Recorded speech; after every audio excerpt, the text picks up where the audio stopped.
ძვირფასო ტელემაყურებლებო, დღეს ხუთშაბათია და ჩემი საავტორო გადაცემა ლიტერატურა, ხელოვნება, სულიერება, მე ვაჟა ოთარაშვილი უძღვები ამ გადაცემას. გრძელდება ამ გადაცემათა ციკლი და ჩემი სტუმარია მე ვიტყოდი ხმალშემართული მამულიშვილი, საოცარი პიროვნება, მრავალმხრივ განვითარებული ქართველი კაცი, დათო გალეგაშვილი, დავით გალეგაშვილი, ეკონომიურ მეცნიერებათა დოქტორი, მას ივან ჯავახიშვილის სახელობის უნივერსიტეტი აქვს დამთავრებული.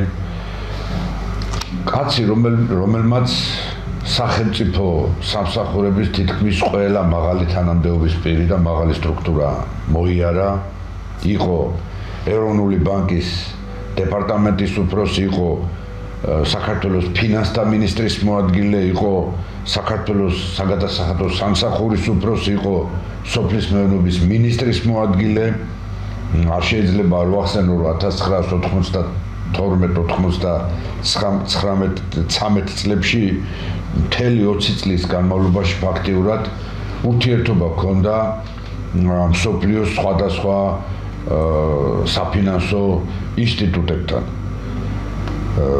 მაგრამ აქვე უნდა აღნიშნო, რომ იგი ჩვენს აც გარდაცვლილ მეგობარ პაატა კოღოვაშვილთან ერთად თავდაუზოგავი მებრძოლია ქართული მიწის შენარჩუნების საქმეში.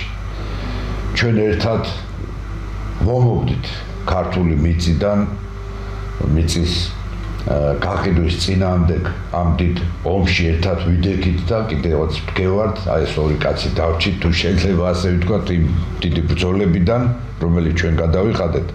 მაგრამ ამ საოცარი პიროვნების ისეთი შტრიხები მინდა ჩვენს ტელემაყურებელს გავაცნო, რომელიც ალბათ ფართო საზოგადოებამ არ იცის. დათო გალეგაშვილმა როსტომ ჩხეიძესთან ერთად ამ რამდენიმე წლის წინ 4-ოდე წიგნი გამოსცა. აღსანიშნავია, რომ ყველასთვის ცნობილი დიდი ქართველი მამულიშვილის და მეცნიერის ბუმბერაზე ქართველის მე ვიტყოდი პავლე ინგოროყვას პირველი, მესამე და მეოთხე ტომები იყო გამოსული. შემდგომი გამოცემები სწორედ აი მეორე და მეხუთე ტომისა ბატონმა დათო გალეგაშვილმა და როსტომ ჩხეიძემ განახორციელეს. ხოლო მე-6 მე-7 ტომი პავლე ინგოროყვასი ამ დიდი ბუმბერაზე მეცნიერის და მკვლევარისა მომზადებულია და გამოცემას ელოდება.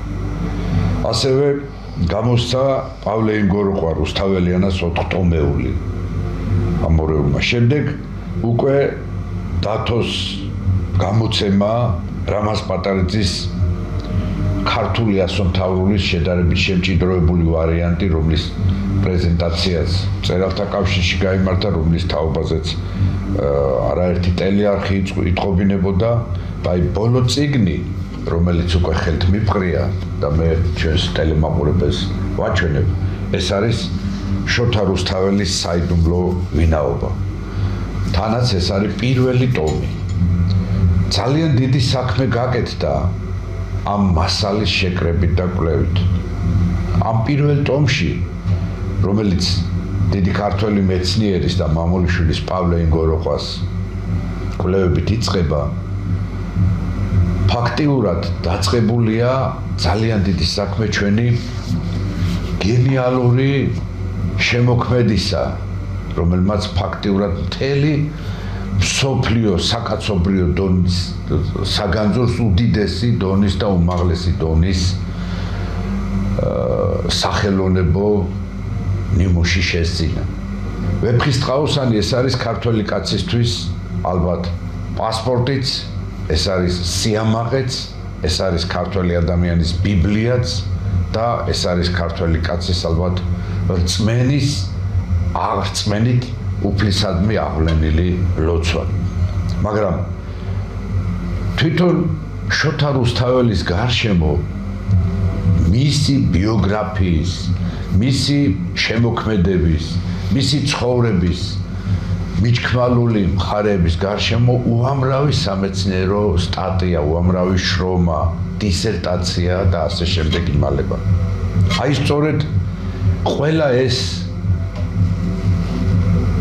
ძალიან მნიშვნელოვანი, ძალიან საყურადღებო ნაშრომები შეკრიბა დათო გალიგაშვილმა პირველ ტომში. მე მარტო შემიძლია უბრალოდ სარჩევი წაგიკითხოთ, სარჩევი და ასევე წიგნს აქვს თავისი თემატური საძიებელი, საოცარი რუდუნებით შედგენილი, ესე იგი, რა ნერვები გქონდა რომ შეადგინე, დათო, მოგესალმები. სარჩევი დავით გალიგაშვილის წინასიტყვაობა, შემდეგ როსტომ ჩხეიძის, პავლე ინგოროყვა, თეიმურაზ ბაგრატიონი, ნიკო ბერძენიშვილი, ლევან ჭილაშვილი, დავით მუსხელიშვილი, მარიამ ლორთქიფანიძე, შოთა მესხია, სარგის კაკაბაძე, ნოდარ შოშიაშვილი, ზაზა ალექსიძე, როსტომ ჩხეიძე, ალექსანდრე ბარამიძე, ლევან გიგინეიშვილი, აი ავტორთა მე ვიტყოდი არასრული ნუსხა, რომელიც წარმოდგენილია აი ამ წიგნში. განსხვავებული თვალსაზრისები, სხვადასხვა ჰიპოთეზები, სხვადასხვა მიგნებები და აღმოჩენები და სხვადასხვაგვარი მტკიცებები ამ გენიალური შემოქმედის შოსთა რუსთაველის გარშემო. მე ახლა დავდუმდები და სიტყვის ალავერts ბატონ დავითთან გადავალ. ამავე დროს მე არ შემიძლია სანამ დაიწყებს დათო საუბარს მისი ბიოგრაფიული შტრიხები კიდევ ერთხელ არ გავაცნო ტელემაყურებელს და არ ვთქვა რომ მას 3 დოკუმენტური ფილმი აქვს გადაღებული ქალბატონ რუსუდან ძნელაძესთან ერთად. ეს არის პავლე ინგოროყვა, პირველი არის პავლე ინგოროყვას ბიოგრაფია, მეორე ქართული იერუსალიმი, ქართველების კვალი იერუსალიმში და მესამე დამწერლობის ისტორია, რომელიც მე ვიტყოდი უნიკალური დანატოვარია ქართველი ერისთვის, დიდი საქმე გააკეთა დათო გალიგაშვილმა. აქ რამას პატარიძე მაშინ ცოცხალი იყო და ფაქტიურად მოასწრო ამ დიდი მოაზროვნის, მე ვიტყოდი ამბანთო ხუცესის ჩაწერა და მისი აი ცოცხალის სახის და ნააზრევის შემონახვა მომავალი თაობისათვის. ეს უდიდესი საშვილიშვილო საქმე გააკეთა დათო გალიგაშვილმა, იმიტომ რომ რატომღაც არც ტელევიზიები, არც სხვა საინფორმაციო საშუალებები ამ უდიდეს მოვლენას, ამ ჩვენი ამბანთო ხუცესისა რამას პატარიძის კვლევებთან დაკავშირებით არც აშუქებდნენ და არც საზოგადოებას არ აწვდიდნენ. მე ვიტყოდი 80-იან წლებში უფრო პოპულარული იყო ბატონი რამას პატარიძე, ყველა მიცოდა მისი ასომთავრული, ვიდრე შემდგომ აი დემოკრატიულ თავისუფალ საქართველოში 2000 წლების შემდგომ ეს უხუცესი მარში. და აი სწორედ ეს დიდი საქმე გააკეთა დათო გალიგაშვილმა, რომ გააცოცხლა მისი ნააზრევიც, მისი საუბარიც კიდევ ერთხელ მიაწოდა ქართულ საზოგადოებას. მე ახლა დავდუმდები და სიტყვის ალავერts გადავალ ჩემს მეგობართან, დათო გალიგაშვილთან და პირველი კითხვა მექნება ასეთი. როგორ დაიბადა აი ამ საიდუმლოს შექმნის ისტორია და საიდან დაიწყო ყველაფერი? გამარჯობა ბატონო ვაჟა, გამარჯობა სვენელს და მაყურებელს. ხდება ყველაფერი როგორც წესი შემთხვევით. 2007 წელს კიევში გახლდით და იქ ყოფნა მიწევდა მხოლოდ ერთი ღამით და შემდეგ სხვა ქვეყანაში მივმგზავრებოდი.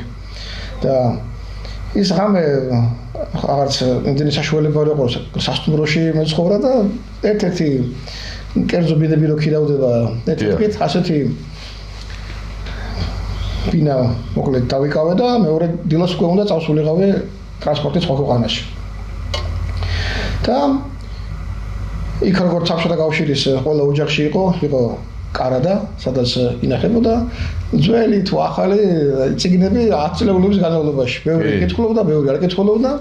მაგრამ ყველას ახლა უცხობინაში მარტო დაძინება შეუძლებელია თან დილას ადრე უნდა გახვიდე და ყველაზე პატარა წიგნი რომელიც იყო მოცულობით. ის შევარჩიე თან იყო ირაკლი ანდრონიკოვის, ჩვენი ქართველი ანდრონიკაშვილის წიგნი იყო და ეს პატარა წიგნი გამოვიღე მეთქი რამოდენიმე საათი ჩერდები ახლა იქ. იქ იყო ერთი ათეული ნაშრომი ნარკვევი და მათ შორის იყო ასეთი რუსულ ენაზე იყო თან ეს წიგნი გამოცემული. იყო ერთ-ერთი ნაშრომი 1000 წლიანი საიდუმლოს ამოხსნა. მიიპყრო ყურადღება ამ სათაურმა, წავიკითხე და დაწერია ტექსტში, რომ 1950-იან წლებში პავლე ინგოროყვამ აღმოაჩინა და ააჟღერა ქართული სანოტონიშნები, რომელიც სულ 9 ხელნაწერშია გადარჩენილი.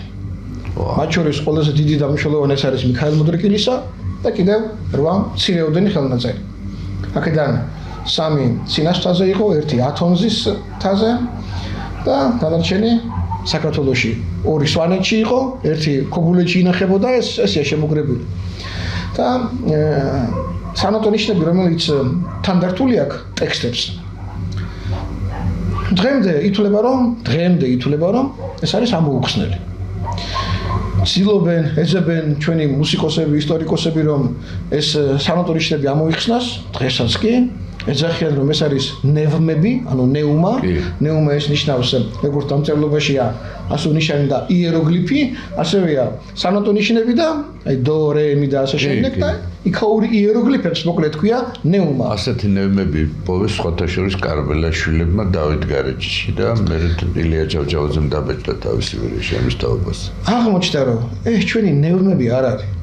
ეს ჩვენი სანოტონიშნებია. დო, რე, მი, რომელიც არც ლათინებს, არც ბერძნებს არ ქონდათ. იქ თუ იყო ნევრმები, მხოლოდ ანტიკურ საბერძნეთში იყო იქ, ოღონდ უფრო რთული ფორმა და უფრო მოუხერხებელი ფორმა, 24 ნიშნიანი სისტემა ქონდათ მათ ასონიშნებით აღწერილი. და ჩვენთან ეს არის ხაზებით, როგორც იყვება ხმა აწევას და დაწევას იმის მიხედვით დალაგებული. რაც მაღალი კულტურის ერისთვის არის დამახასიათებელი. რატო არის რომ სულ რამოდენიმე წელი ასეთი ნიშანია ქართულ სანოტონიშნებში? იმიტომ რომ ნევმები უნდა იყოს ათეულობით და შეიძლება ასეულობით იყოს, იმიტომ რომ ნევმა როგორც იეროგლიფი ის მუსიკალური პასაჟების აღმნიშვნელია. რამოდენიმე ბგერა რომ მეორდება, იმას აღნიშნავს ერთი იეროგლიფი, მუსიკალური იეროგლიფი, ასე დავარქვათ მას. პავლე ინგოროყვამ ამოხსნა და ამოიცნო, რომ ეს ქართული სანოტონიშნები უმაღლესი საფეხურია მუსიკალური აზროვნებისა, რაც კაცობრიობას გააჩნია. ეს ყველაფერი სახელმწიფო კაპელამ გააჟღერა სიონის ტაძარში, ეს ხდება 1960 წელს, რომელსაც ესწრება მაშინდელი ჩვენი დიდი პატრიარქი ეფრემ მეორე. შემდეგ ეს ჩანაწერები, ეხლა ოქროს ფონდში ინახება, ტელევიზიის ოქროს ფონდში ინახება. გაიგზავნა იუნესკოში საფრანგეთში და იქ გაჟღერდა. ტექსტი გაჟღერდა ასევე პავლე ინგოროყვასი სოფლიოს 5 ენაზე და მთელმა სოფლიომ გაიგო ამ აღმოჩენის შესახებ. დღემდე საქართველოში არავინ არ იცის, რომ ეს ამოხსნილია. გაჟღერებულია, ჩაწერილია, ოქროს ფონდში ინახება. საქართველოს ეს არ იცის, არც მუსიკოსებმა, არც ისტორიკოსებმა. რატომ? იმიტომ რომ კომუნისტური რეჟიმი ებრძოდა რა დიდ ქართველებს, მათ შორის გამორჩეული პავლე ინგოროყვა იყო. და როგორ შეიძლებოდა რომ შენ გამორჩეული ყოფილიყავი ახლა რომელიმე სხვა ამ სოფლიო თუ მაშინდელი საბჭოთა კავშირის სისტემაში შემოვალი ქვეყნების სოციალისტური რეჟიმის ქვეყნების რომელიმე ერისაგან რომ შენ თურმე ამ სიმაღლის მუსიკალური განათლება და სიმაღლეები დაგიპყრია. და ეს ყველაფერი ნელ-ნელა ჩაჩეხეს, ისევე როგორც ყველა მისი უდიდესი ნაშრომი. ხაჩვენ გადავახთ ნელ ამ ნაშრომებზე და რატომ არა რომ პავლე ინგოროყვას თავაზე ეს მაინც ხო თავისუფლები ვართ ყოველ შემთხვევაში. დღეს დღემდე ჩვენ თავისუფლები არ ყოფილვართ. ეხლა გამოჩნდა ამერიკის ახალი არჩევნების შემდეგ რომ ჩვენ თავისუფლები არ ყოფილვართ.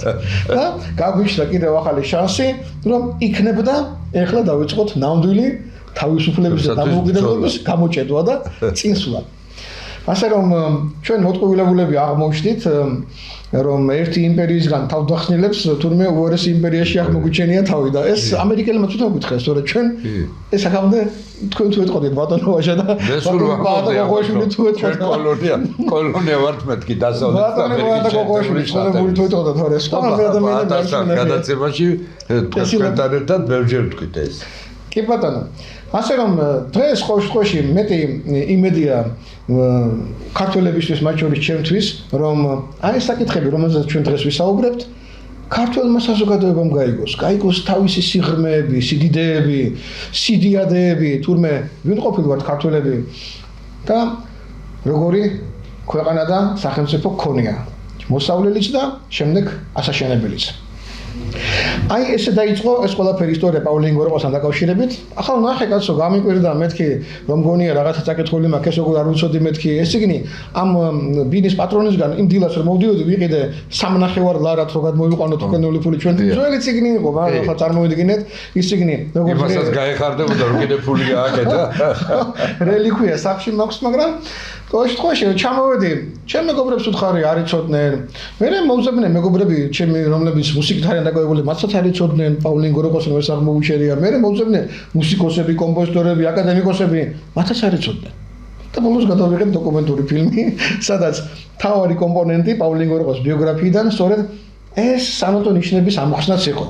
იქ ასევე იმ დოკუმენტურ ფილმში ჩვენ მეორე დიდი თემაც გავაჟღერეთ, რომელიც პავლინ გოროყოს უკავშირდებოდა და ეს შეეხება აჭარის საკითხს, რომელიც ერთი საუკუნის წინ ძალიან მტკივნეულად იდგა საქართველოს წინაშე, იმ თვალსაზრისით, რომ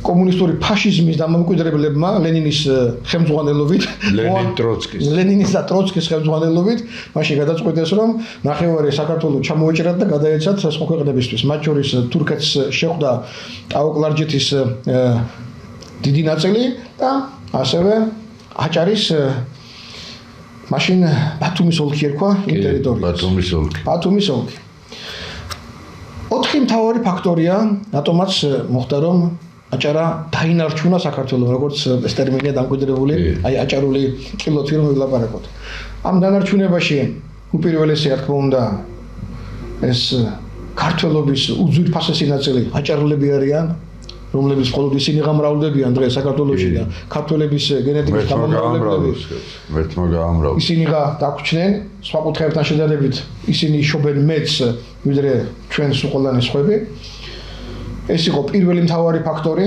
მათი იმდროინდელი ლიდერები მემე დაბაშიძე ხიმშიაშვილები და კიდევ რამოდენიმე კაცი რომელმაც უხელმძღვანელა ამ ბრძოლას რომ საქართველოში შემადგენლობაში ეროვნული გმირები ფაქტიურად შემდეგ ის რომ აღმოჩნდა გამოჩენილი ჩვენი გენერალი მაზნიაშვილი რომელმაც კასპიის რაიონიდან სოფელი სასირეთიდან სადაც მე სამწუხაროდ დახრდაც კიდეც იმ სასირეთში შრომობდა მისასაც შრომობდა თავის შვილთან ერთად ჯერშვილი დაუხრიტეს მე თვითონ და დღესაც იგონებენ სოფლელები მან გააკეთა თქვა მტკვარზე ხიდის ბოგერით გადასასვლელი წისქვილი გააკეთა სოფელში და უნიჭერესი კაცი იყო უნიჭერესი კაცი რომ არ ყოფილიყო მაზნიაშვილი აჭარა ვერ დანარჩუნდებოდა სხვათა შორის პაპა ჩემი იბრძოდა მის გვერდით იყო ესეთი ბატალიონი ქართლი ის ბატალიონი გორი ესე ერქვა ბატალიონი გორი რომელიც სადღაც 400 კაცი თვლიდა და კასპის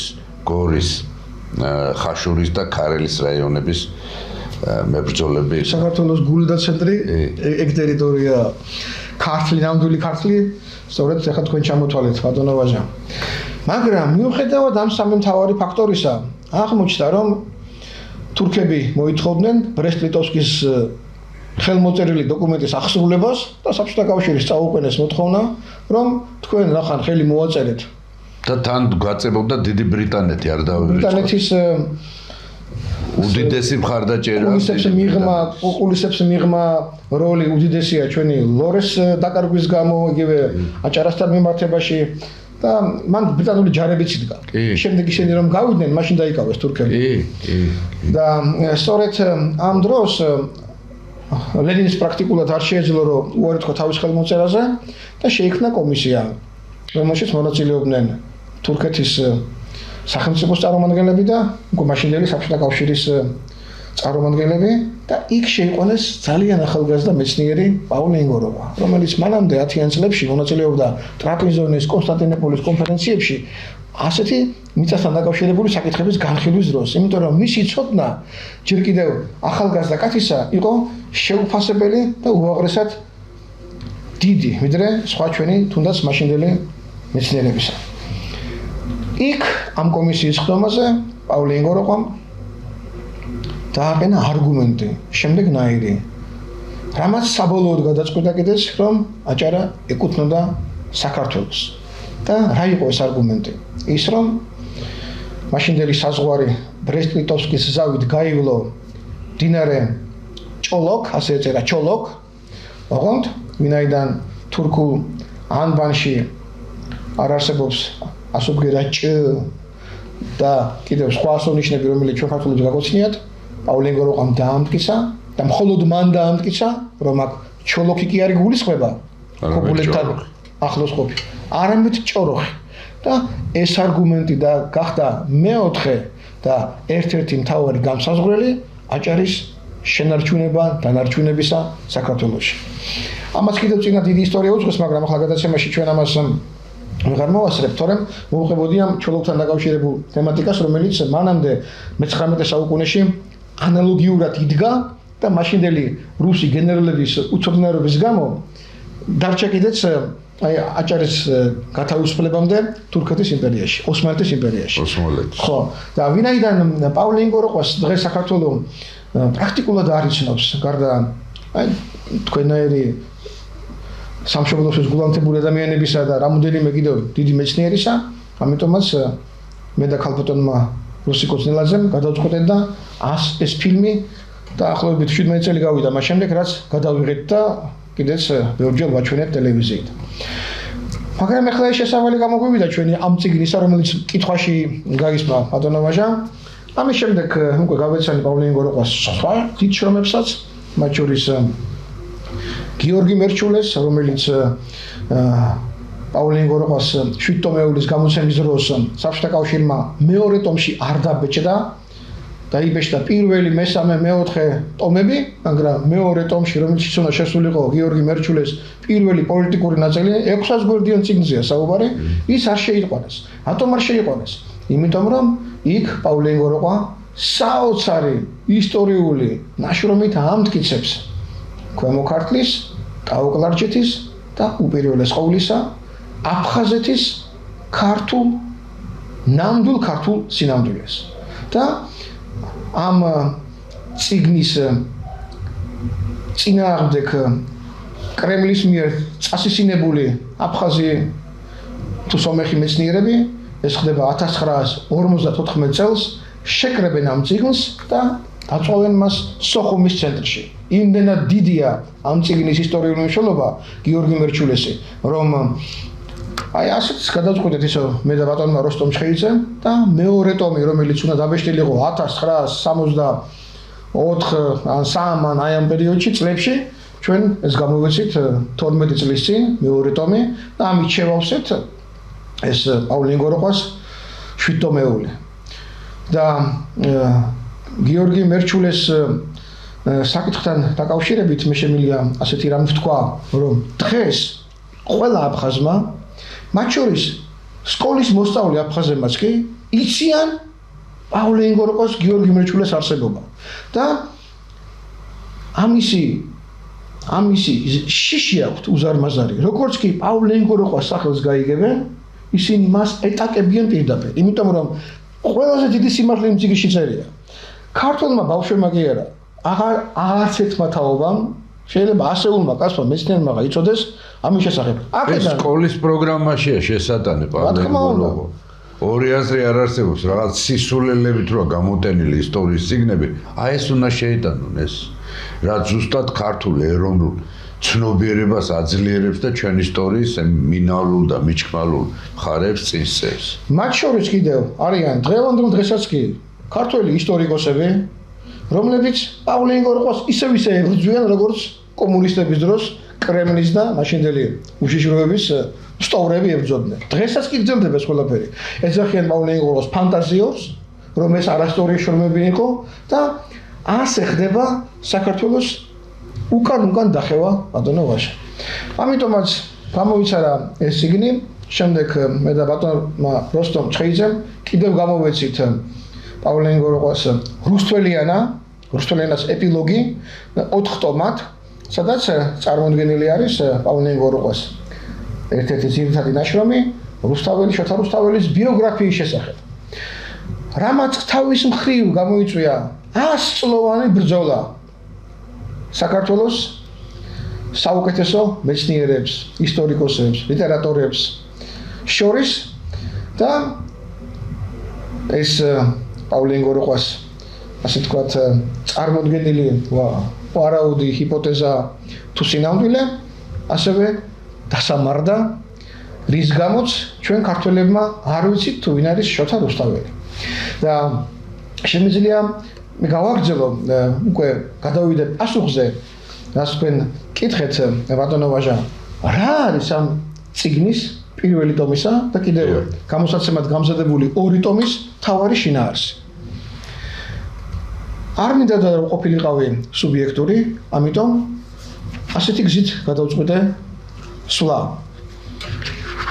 გავეცანი წავიკითხე დავამუშავე და ეს ყველაფერი გრძელდებოდა 10 წლის განმავლობაში საქართველოს ყველა მეცნიერის ნაშრომი რომელიც შეეხებოდა შოთა რუსთაველის ბიოგრაფიას და სხვა საერთოდ უდიდესი შრომა გაგიწევია აქვე არ შემიძლია არ აღნიშნო თქვენი გადაღებული დოკუმენტური ფილმი ქართული იერუსალიმი კვალი სადაც უკვე როგორც ჩანს გაწუხებს ეს პრობლემა იქ შემთხვევით თქვენი იერუსალიმში არ ახლა ამით თავდება ეს დოკუმენტური ფილმი ვინ არის შოთა რუსთაველი ხო და აი ამ და დავტოვე გზა ამისთვის გზა დატოვეთ და აი ამიტომ არ შეიძლება არ მეხსენებია კი ბატონო თქვენ კარგად გახსოვთ პატარა ელემენტებიც კი იმ დოკუმენტური ფილმიდან და აქ ყოველგვარი ჩემი მონაწილეობის გარეშე მე აქ ვარ შემდგენელი რედაქტორი ამ წიგნის ავტორი არ ვარ ავტორები არიან დიდი ქართველი მეცნიერები როგორიც იყო ნიკო ბერძენიშვილი დავით მუსხელიშვილი ცოცხალია ღმერთმა დიდხანს აცოცხლოს მარიამ ლორთქიფანიძე შოთა მესხია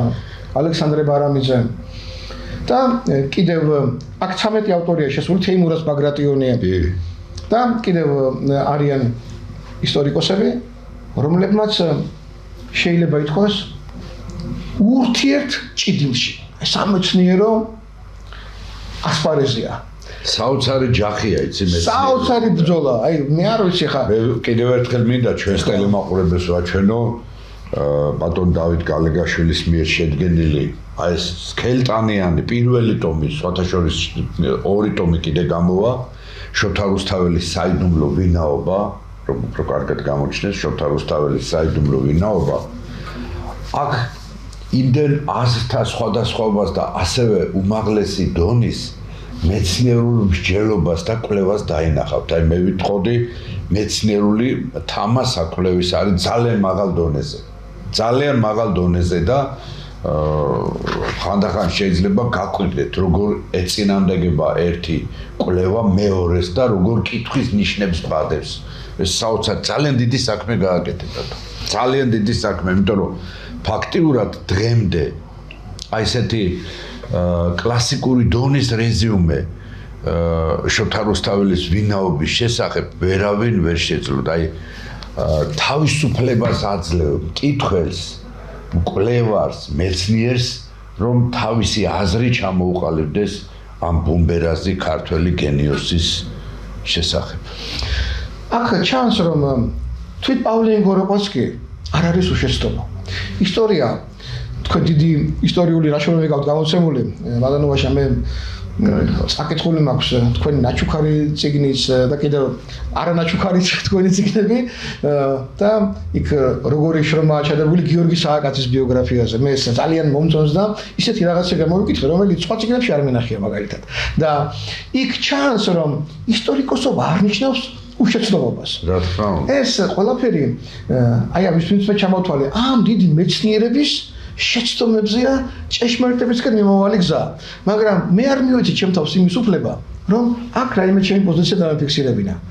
აქ მხოლოდ ხელს ვუწყობ მკითხველს, დაინტერესებულ ადამიანს, რომ თვითონ განსაზღვროს ამა თუ იმ არგუმენტის თაობაზე, რომელი იყო მართალი ან არ იყო მართალი. აქ მე შემიძლია ვთქვა, რომ თვით დიდი პავლე გოროყვას კი, თვით დიდი ნიკო ბერძენიშვილიც კი და სხვაებიც არ არიან უშეცდომოები და სამაგიეროდ ამ ნაშრომის ერთობლიობა ჩვენ გვანახებს დავინახოთ რომ რომელი შეცდომა შეცდომა და რომელი შეცდომა არ არის. ასე ვიტყოდი მე. ასე რომ მე პატივს ვცემ ყველა მკითხველს იმ გაგებით რომ მან თვითონ გადაწყვიტოს. და საოცარი თემატური საძიებელი მე ვიტყოდი ისტორიულ ლიტერატურულ ჰიპოთეზათა შემოწმება. მე თავის დროზე ალბათობის თეორიას და მათემატიკურ სტატისტიკას ვკითხულობდი GPE-ში, სტატისტიკურ მოდელირებას და აი ესეთი შთაბეჭდილება დამრჩა, რომ ეს არის ისტორიულ ლიტერატურულ ჰიპოთეზათა შემოწმება და ურთიერთჭიდილი, ცი აქ არ არის ისე ჩამოყალიბებული, რომ აი ეს კაცია მაინც და მაინც ეს მეცნიერი მართალი და ეს თემატურ საძიებელზე მაგრამ ამავე დროს მე დამრჩა შთაბეჭდილება ძალიან და მონუსხული ვარ, რომ ჭეშმარიტების გზაზე სწორედ ასეთმა წიგნმა უნდა მიგიყვანოს. ამითი ვაიოლებ მკითხველის მსვლელობას, იმიტომ რომ თვითონ მე სულ მოუთმელად ვები მეორე და მესამე ტომი. მე რაღაცები გახაზული მაქვს ახლა აქ წითელი. დაახლოებით 200 ნაშრომი დავამუშავე. ბატონოვაშა, აქ ყველაფერი ამოღებულია. ზოგი შეიძლება ერთი აბზაცი იყოს ერთი შრომიდან, ზოგიდან შეიძლება ხაი დავით მუსხელიშვილიდან 100 გვერდია ამ წიგნში შესული. აქ მე ვეთანხმები თუ არ ვეთანხმები, ამას მნიშვნელობა არ გააჩნია. მაგრამ იმისთვის რომ მე ეს ყველაფერი მეძებნა, ესე იგი მიწევდა წიგნების ხელახლა წაკითხვა, რომელ გვერდზე იყო ისინი აღარც მახსოვდა. 200 წიგნიდან ახლა რა გამახსოვდება, რომელ თავშია, შუაშია თუ ბოლოშია. ამა თუ იმ საკითხზე მსჯელობა ხო არის ციკაცმა რა? და წიგნები 500 გვერდიანი, 300 გვერდიანი, 800 გვერდიანი.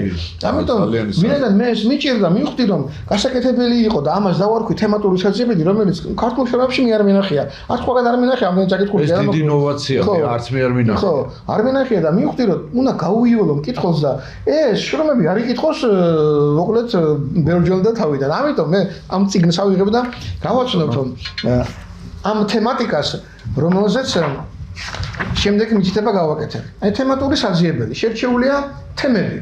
35 თემაა შერჩეული.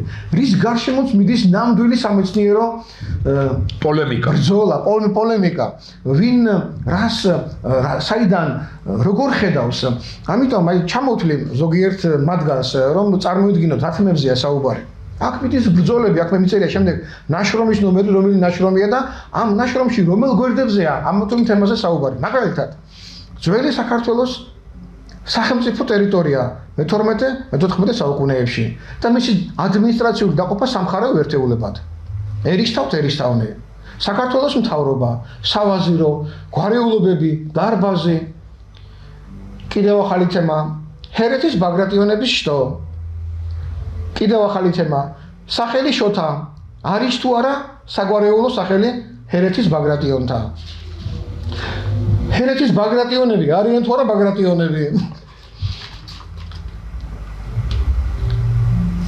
ძეგლი შოთა რუსთაველის ოჯახიდან, შოთას ახლობლები, პოეტი ქალი ბორენა.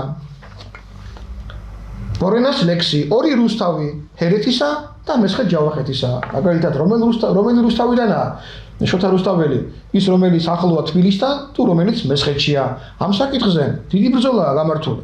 აი მაგალითად არის საკითხი რუსთავი ჰერეთისა, იქ არიშა, ეს არიშა შეეხება თუ ქალაქ რუსთავს, თუ ეს შეეხება კახეთში ერთ-ერთ სოფელს. აი ესეთი თემებია შერჩეული, ვარდანიძეების სახლი, აბულასანზე ცდარი წარმოდგენები. აბულასანი ეს არის ქალაქ თბილისის ამირა, რომელმაც ააშენა თბილისში ლურჯი მონასტერი. ეს ლურჯი მონასტერი უძვირფასესი ისტორიული წყაროა შოთა რუსთაველის ბიოგრაფიის დადგენის დროს. ეს ამ წიგნში შესულია. ვაზირი მეჭუჭ და თუხუცესნი, ვინ იყვნენ ესენი და ასე შემდეგ და ასე შემდეგ. აი ეს თემები გამოყოფილია 35 თემა, რომელზეც მითითებულია თუ რომელი მეცნიერი ამ წიგნში შესული შრომების ნუმერაციის მიხედვით რომელ გვერდებზე განიხილავს ამა თუ იმ თემატიკას.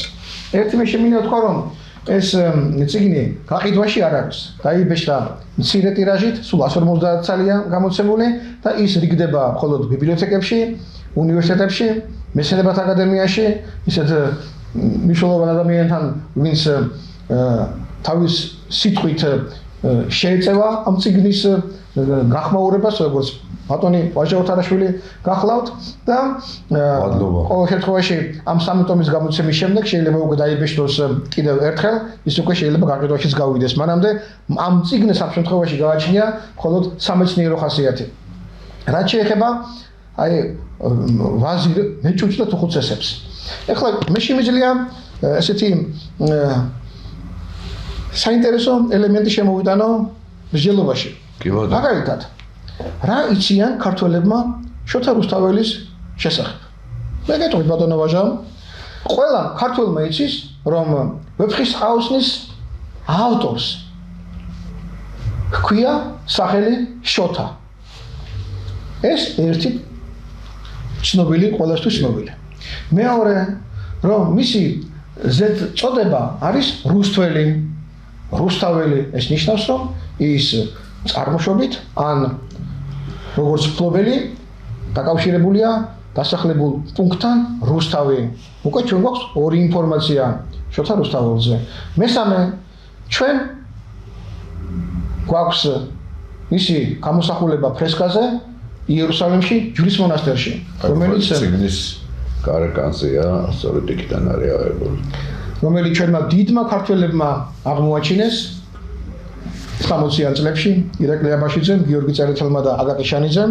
ესე საოცარი ისტორია, რომელიც მეორე ტომში შევა, ეს ელემენტი როგორ ხდებოდა ამის აღმოჩენა და აქ ჩვენ ხედავთ შოთა რუსთაველის სახეს. შეგვიძლია დავადგინოთ მისი ასაკი, მაგრამ თავი აქ რა არის? აქ ჩვენ ხედავთ მის ჩაცმულობას, მის ძალიან მაღალი საფეხურზე მდგომი ადამიანის ჩაცმულობას, რომ ის მართლაც უნდა ყოფილიყო მინისტრი და ამის შესახებ უკვე მეოთხე ინფორმაციაც გვაქვს.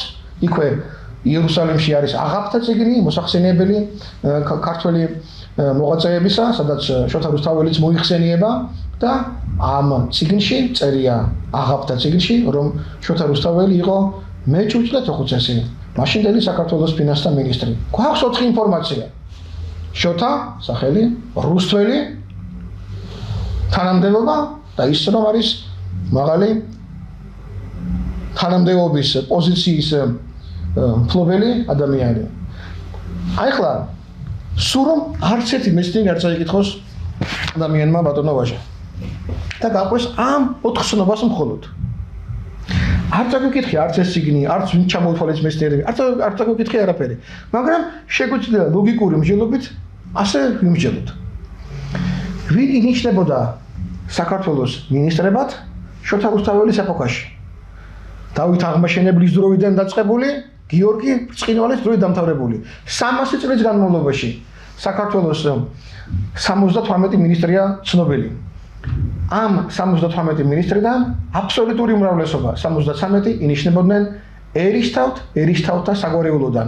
5 იყო გამონაკლისი, მათგან 2 დანიშნეს მონღოლებმა, მამაშვილი მანკაბერდელები და 3 კიდევ დანიშნა თამარ მეფის მამამ გიორგი მესამემ, როდესაც მას დემნამ აჯანყება მოუწყო და ჩაახშო და ბევრი მინისტრი და ერისთავი მაშინ ჩამოამცრო, შემოიყვანა 3 ადამიანი, ყუბასარი, იოანე და აფრიდონი, როგორც დანიშნა მინისტრებად. ამ 5 კაცის გარდა 73 არიან ერისთავთა საგვარეულოდან და ჩვენ ამ 73 კაციდან 72-ის ვინაობა და საგვარეულო ვიცით, გარდა ერთისა, შოთა რუსთაველისა. დანარჩენი ყველა ვიცით. რა საკვირველია რა. გავყვეთ ახლა ამ ლოგიკას. შემდეგი დასკვნა რა არის, რომ ესე იგი შოთა რუსთაველი გამომდინარე მისი ფრესკაზე წარმოჩენილი ჩაცმულობიდან ასევე ეკუთვნოდა ერისთავთას ერთ-ერთ საგვარეულოს. იმიტომ რომ მისი სკარამანგი, შემოსასხმელი ასე ვთქვათ და მისი ჩაცმულობა ეს შეუძლებელია რომ საშუალო დაბალი ფენის ადამიანს ქონოდა. ანუ მაღალი იერარქიესაა და იმავდროულად მისი ჩაცმულობა რომ შეადაროთ სხვა ორბელიანებისა და სხვების ჩაცმულობებს, რომელიც ბეთანიაშია და კიდევ სხვა იქით არის კიდევ ყინწვიშია კიდევ შემორჩენილი, იმათ კიდევ აღემატება. მისი ჩაცმულობა კიდევ უფრო მედიდურია, ვიდრე სხვა ერისთავებისა, წარმოიდგინეთ. და ესე იგი ჩვენ უკვე ვამჭიდროვებთ საძიებელ სივრცეს და ჩვენ მაშინდელ 10 მილიონ ქართველში კი არ ვეძებთ, საქართველოს მოქალაქეში კი არ ვეძებთ შოთა რუსთაველს, არამედ ჭიდროვდება საძიებელი სივრცე 25 საგვარეულოთი, საიდანაც ინიშნებოდნენ მაშინდელი მინისტრები. ლოგიკურად მივედით 25 გვართან და დგება შემდეგი კითხვა. კი, მაგრამ ამ 25 საგვარეულოში რომელ საგვარეულოში არის სახელი შოთა?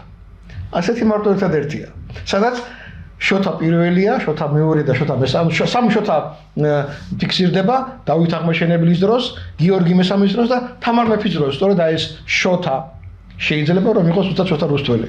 და ეხლა მე ამას აღარ განვავრცობ, აღარ ვიტყვი, დავტოვებ ამ საიდუმლო ელემენტებს, არ მომყვები ამ შინაარს, რასაც გიამბობთ და შემიძლია გითხრათ რომ აი ეს უმარტივესი საკითხი, რომელიც შეიძლება რომ საქართველოში სკოლის მოსწავლე მე-7 კლასელმა, მე-9 კლასელმა რომ დაუმლაგოთ ეს ინფორმაცია და გიპასუხოთ რამდენიმე ინფორმაციას მიწოდებით რა. თქვა საგვარეულოში რომელი სახელები იყო, ცოტნე იყო დადიანებთან მაგალითად, ყვარყვარა იყო ჯაყელებთან და ასე შემდეგ ახლა ყველას არ ჩამოვყები. ასევე იყო შოთაც მარტო საგვარეულოშია. გამომდინარე აქედან რომელი საგვარეულოს წარმომადგენელი შეიძლება ყოფილიყო შოთა და ამ სამიდან რომელი მოღვაწეობდა თამარ მეფის დროს. სწორედ ასეთია, თორელები არა. თორელებიც არა. ქალბატონ რიმა ფირცხალაშვილის აქ წერილი სწორედ დასარგის ცაიშვილს ახლა გამახსენდა ადრინდელ სამეცნიერო ჟურნალში მაგ წაკითხული შოთა რუსთაველის გვარის წარმომავლობის თაობაზე სარგის ცაიშვილი და ქალბატონი რიმა ფირცხალაშვილი. მათი შრომები შედის მესამე ტომში. ესე იგი, როგორი სტრუქტურაა მართლა მე ვიტყვი კიდევ ამ სამტომეულის შესახებ მოგაჩვენეთ ასეთ ინფორმაციას. პირველ ტომში შევიდა საკითხები, რომელიც შეეხება მის მხოლოდ ბიოგრაფიულ ნაწილს. მეორე ტომი შეეხება მთლიანად შოთა რუსთაველის სოციალურობას, მის რელიგიურ შეხედულებებს, სადაც შეცდომითა ახსავს ყველა ნაშრომი აბსოლუტურად, მათ შორის პავლე ინგოროყასაც და სხვებისაც. და მესამე ტომში შედის ნაშრომი ყველა მეცნიერისა, რომელიც სხვადასხვა ვერსიას გვთავაზობს, თუ ვინ შეიძლება ყოფილიყო შოთა რუსთაველი. მათ შორის სარგის ცაიშვილი, ნოდარ შოშიაშვილი წერს თორელების თაობაზე და თორელთა საგვარეულოდან იყო, ზოგი ამბობს და წერს რომ ის იყო ვაჭარი, ზოგი ელჩი, იერუსალიმში ელჩად გაიგზავნა. ყველა ვერსია შედის მესამე ტომში, იმისთვის რომ მკითხველმა თვითონ გადაწყვიტოს. ვინ შეიძლება ყოფილიყო შოთა რუსთაველი. ასე რომ თქვენ ერთი ცხადია რომ ქურუმი იყო ფაქტიურად. შოთა რუსთაველი ალბათ უპირველესი პოეტია კაცობრიობის ისტორიაში. ამ მასშტაბის პოეტური ქმნილება არ დაუწერია არავის. არც ერთ ეპოქაში, არც ერთ ენაზე, მით უმეტეს ულამაზეს ქართულ ენაზე და ასეთი და მაღალი პოეტური ოსტატობით. ასეთი პოეზია სადგინახიათ, აბა. და გარდა ამისა, თქვენ ამ წიგნებში აღმოაჩენთ, რომ რა მასშტაბის პოეტიც არის შოთა რუსთაველი, იმ მასშტაბის სახელმწიფო მოღვაწეც ყოფილა და ეს საქართველოს ისტორია უბრალოდ შოთა რუსთაველის ბიოგრაფიის გარეშე ძალიან დაობლებულად ჩანს. იმიტომ რომ და თვითონ ეპოქას, თუნდაც თამარის ეპოქას, შოთა რუსთაველის გარეშე ჩათვალეთ რომ ობლად მოსიარულე ჩვენი ისტორიაა და ეს სამტომეული მისცემს კითხულს იმის საშუალებას რომ თვითონ გადაწყვიტოს თუ ვინ იყო შოთა რუსთაველი, თუ შეიძლება ისე უცნობად დაიტოვოს ნებისმიერმა ადამიანმა თავის წარმოდგენაში. აი ახლა შემეძლო მოკლედ ვისაუბრე ამ წიგნზე 70 მეცნიერის შრომები შედის აქ. ამ პირველ ტომში შესულია 13 მეცნიერის შრომა, რომელიც უკვე ჩამოვთვალეთ. გარდა ამისა, მეორე ტომში შედის შრომები, ვინაიდან ეს შეეხება სოციალურობა შოთა რუსთაველისას, ეს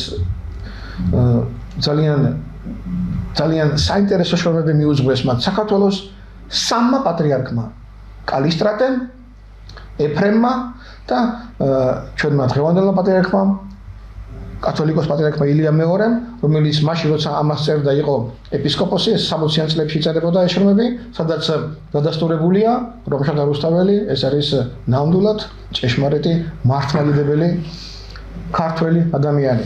გარდა ამისა, რადგანაც პატრიარქებზე ვსაუბრობთ, არ შემიძლია არ გავიხსენო ანტონ პირველი კათოლიკოსი საქართველოსი, რომელიც თავის კალმასობაში რუსთაველზე ბრძანებს, რომ ტყუილა დაშრავო.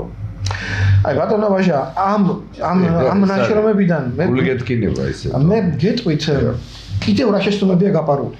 მაგალითად თქვენ ბრძანებთ ანტონ პირველზე, რომელზეც ასეა გავრცელებული და უმრავლესობა ასე თვლის, რომ მე-18 საუკუნეში ანტონ პირველი კათოლიკოსის მიერ და მისი გადაწყვეტილებით დაიწვა ათეულობით ვეფხისტყაოსანი და ჩაიყარა მტკვარში. საოცარი ტყუილი აღმოჩნდა. ეს შედის მეორე ტომში.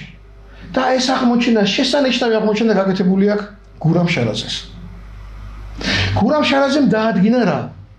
ვინაიდან რუსი მეცნიერი, რომელიც წერდა ბოლხოვიტინოვი, რომელიც შემდეგ პლატონ იოსელიანთან არის შრომებში მოხსენიებული, რომელიც შემდეგ გაიმეორეს მე-19-20 საუკუნის ქართულმა მეცნიერებმა, მათ შორის პავლე ინგოროყამაც შეცდომა აღმოჩნდა და ეს ამოხსნა სწორედ გურამ შარაძემ და როგორ? რა ხდება? აი ხა გეტყვით რომ ეკლესიას არც დაუწვავს, არც წყალში არ გადაუყრია. შეიძლება რაღაც აზრი გამოწვოს ადამიანმა, მაინც არ მოგეწონოს რაღაცა, ხო? ვეფხისტყაოსანი ახლა ჩათვალეთ მე-13 საუკუნის ჰოლივუდია, მაშინდელი ჰოლივუდია. რაც ახლა ხდება. ევგენი ბოლხოვიტინოვი ბატონ გურამ შარაძეს აქვს გამოცემული წიგნი ბოლხოვიტინოვის შესახებ ზუსტად. ევგენი ბოლხოვიტინოვი პირველი რუსი რუსთველოლოგი. კი ბატონო. აი ეგ არის ეს ყველაფერი გაანალიზებული, მაგრამ გასაგებია ეს, მაგრამ რა უყოთ მეთქი კალმასობაში, სადაც ანტონ პირველი, სადაც იგი აფასებს ყველა იმდროინდელ ქართველ მოღვაწეებს, მეფეებს, მწერლებს და ასე შემდეგ, რუსთაველზე ამბობს, რომ ტყუილა დაშრავდა რაღაცა ცუდ სიტყვებს. ეს ხო ფაქტია. ფაქტი არსებობს, რომ რამოდენიმე საეკლესიო პირი, მე მაგალითად ლოგიკურად ვიმაჩნია, იმიტომ რომ ერთი წამით ანტონ პირველის მამა ძალიან ოდიოზური პიროვნება იყო, რომელმაც როცა ირანის ბატონობა იყო საქართველოში, შიიტობა მიიღო და როგორც კი ოსმალები შემოვიდნენ თბილისში, სუნიტობა მიიღო და მისი დამსახურება ბჭყალებში შაჰნავაზ ვახტანგ მეექვსის გაქცევა საქართველოდან და ასტრახანში მისი გადახვეწა. და ხო, ისე რომ ანტონ პირველიც არ იყო და ანტონ პირველის დამსახურება ისე ბჭყალებში ის რომ საქართველოში ავტოკეფალის გაუქმება მოხდა. იგი თავის დროზე რუსეთის ეკლესიამ მიიღო, არ ვიცი, ვლადიმირის ოლქში იყო თუ რომელი და აი მერვე პუნქტი, რომელიც შეატანინა გეორგიევსკის სტრატეგიაში. დიახ, მერვე პუნქტი სწორედ ერთ-ერთი მთავარი მიზეზი იყო საქართველოში ავტოკეფალის გაუქმების. კი ბატონო, რაც თქვენ ბრძანეთ, მართალი ბრძანდები ბატონო ვაჟო. თუმცა ეს არ ნიშნავს, რომ მას შეეძლო წიგნები დაეწვა და წყალში გადაეყარა. რა თქმა უნდა. ბოლხოვიტინოვთან რა წერია? ეს გურამ შარაძემ განმარტა შესანიშნავად და რა? ის აღწევს მე-18 საუკუნის 20-იანი წლების ვითარებას, როდესაც ჯერ აქ ლეკიანობა მძვინვარებს, შემდეგ ოსმალები შემოდიან თბილისში და ვახტანგ მეექვსეს დაფუძნებული ჩვენი პირველი სტამბა მათ გაანადგურეს და იქ გადაწვეს ყველა წიგნი, რომელიც იყო დაბეჭდი. სადაც დაიბეჭდა ვეფხისტყაოსანი. სადაც დაიბეჭდა ერთადერთი საერო ნაწარმოები იყო ვეფხისტყაოსანი, დანარჩენი დაბეჭდილი იყო სახარება და იქ ლოცვანი და კიდევ ამბანი და რაღაც. ჟამლი და სხვა ისინი იყო დაბეჭდილი და თავის თხრობაში ასეა მოთხრობილი. ოსმალები შემოდიან, წვავენ ამ სტამბას და ანადგურებენ საეკლესიო წიგნებს. შემდეგ მიდის თხრობა სხვა მოვლენებზე და შემდეგ არის თხრობა, რომ ვეფხისტყაოსანი დაიწვა და განადგურდა. გურამ შარაძემ დაამტკიცა შესანიშნავად, რომ ის რომ თხრობა ვეფხისტყაოსნის დაწვაზე მოშორებულია თელ ამ ნაშრომში, ასე ვთქვათ, გვერდების რაოდენობის შემდეგაა დაბეჭდილი, ეს არ ნიშნავს, რომ ეს მოხდა სხვა ეპოქაში. ამ წიგნის დაწვაც, ვეფხისტყაოსნის დაწვაც, სწორედ რომ 20-იან წლებში მოხდა, 1723 წელს ამ სტამბისგან როცა შემოგვიყვნენ ოსმალები და მაშინ ანტონ პირველის ტაძრის დანგრევაც დაიწყეს. რა თქმა უნდა. რომ არა გივი მეორე ამილახვარი მან გადაარჩინა რა ეს სიონის ტაძარი დანგრევა. ამ დროს ანტონ პირველი კათოლიკოსი 3 წელს იყო სულ. გამიგეთ და აი ეს დაშორება იქ ბატონი ოსელიანთან რა შეცდომები და გურა რა არის შესანიშნავად აქ ახლა მე ჩემთავს უფლება მივეციო დეტალებში მომეყოლა ერთ-ერთი მონაკვეთი მეორე ტომში უკვე გამზადებული დასაფლავად გამზადებული წიგნისა და აი ასეთი შეცდომებითაა სავსე ქართული ისტორიოგრაფია და მე მოვყევი რომ ქართულ ეკლესიას იქ რა თქმა უნდა ანტონ პირველს ჰქონდა უარყოფითი დამოკიდებულება მან კალმასობაში გამოხატა იყო ასევე ეპისკოპოსი იერუსალიმი რომ მოიარა და მიმოსვლა რომ დაწერა ტიმოთე გაბაშვილი ის საერთოდ ძალიან უარყოფითად მოიხსენიებს შოთა რუსთაველს, იმიტომ მოიხსენიებს რომ შოთა რუსთაველიო ისეთი ცუდი კაცი და ადამიანი იყო რომ მაგის გამო ჩვენთან გოგონები და ქალბატონებიო რო კითხულობენო შემდეგო ლოყაზეო ფერუმარის ისმოვენო და იპრანჭებენ და ნაწნავებს იკეთებენო ანუ აქ ლაპარაკი არ არის იქ თეოლოგიურ საკითხებზე გასა მე მგონი დროც გაგვექცა ნელ-ნელა ესეთი საინტერესო გადაცემა გამოვიდა ბატონ დავით გალეგაშვილთან ამ საოცარ პიროვნებასთან და მამულიშვილთან მე ვიტყოდი იმიტომ რომ მის მიერ ჩამოთვლილი აი პატარა ნაწილი ჩამოთვალე მისი ბიოგრაფიული შტრიხიდან შეიძლება ერთი გადაცემა არ ეყოს თვითონ მორიდებული ადამიანია და აი ის გაკეთებული საქმეები რაც ბატონ დავითის ხელით არის გაკეთებული მაგრამ აი ეს წიგნი შოთა რუსთაველის საიდუმლო ვინაობა პირველი ტომი და მეორე და მესამე ტომსაც ველოდებით ეს არის დიდი გვირგვინი ქართული აზროვნებისა ერთად შეკრებილი დიდი რუდუნებით და ძალიან დიდი შრომაა გაწეული და მარტო აქ 200 წიგნის წაკითხვა არ არის აქ არის დიდი სიყვარულით იმ დიდი ქართული აზრის პოვნისა, რომელიც ჩვენ გენიოს პოეტს, მის ვინაობას, მის ბიოგრაფიას, მის წარმომავლობას, მის მოღვაწეობას ეხებოდა. მე